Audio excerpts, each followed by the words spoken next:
Club foot ni ubumuga buvukanwa bufata igice cy'amaguru aho usanga umwana avuka amaguru ye asa nk'ahetamye. Kugeza ubu igitera ubu bumuga ntikiramenyekana, gusa abahanga mu buvuzi bagaragaza ko nubwo buvukanwa kuvura neza bishoboka igihe umwana atangiye kuvurwa akivuka. Bamwe mu babyeyi bafite abana bavutse bafite ubumuga twaganiye bagiriye inama bagenzi babo batinda kujyana abana babo bafite ubumuga kwa muganga, ndetse bashima Cure International ibafasha mu kuvuza abana babo. Ingorane zihari nuko umwana akura ari ikirema.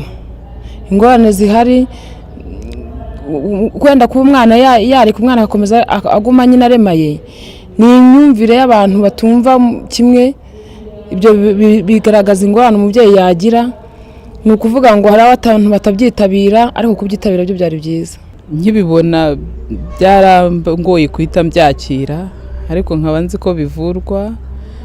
Mpita ntangira gahunda zo gukurikirana kwa muganga, batuvura abaganga na Cure itanga imfashanyo, nabyita imfashanyo kuko biba ari ubuntu, bisa nkaho batuvurira ubuntu, ari ibikoresho, kujyayo tike rimwe na rimwe bakayigusubiza. Bageze umwaka n'amezi 7 ari ku dukweto. Cure International mu kiganiro na Minisiteri y'Ubuzima ndetse n'abandi bafite aho bahurira n'iki kibazo cy'ubumuga bwa Club foot, umuyobozi w'uyu muryango yagarutse ku mbogamizi bahura nayo yabaza kwivuza batinze.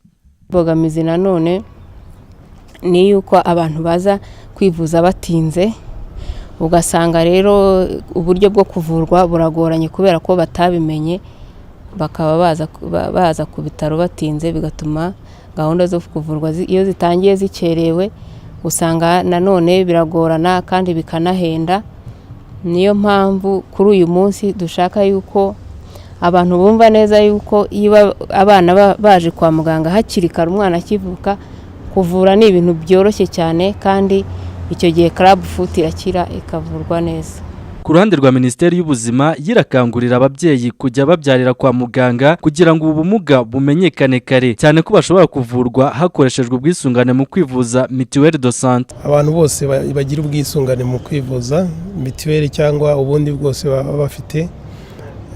Ababyeyi batwite bagiye kwa muganga bakurikirane inda babyarire kwa muganga, ni naho dushobora kubona uburwayi hakiri kare umwana akivuka, hanyuma umuntu akagirwa inama agakurikiranwa akiri uruhinja, agahabwa randevu y'igihe azavurirwa n'uburyo azavurwa. Umwana umwe kugera kuri 3 mu bana 1000 bavutse bashobora kuvukana ubu bumuga. Cure International mu mwaka wa 2015 yavuye abana barenga 650, ikaba ikangurira abafite ubumuga kuyigana ndetse bakahagerera igihe. Jules Sugira, Contact TV, i Kigali.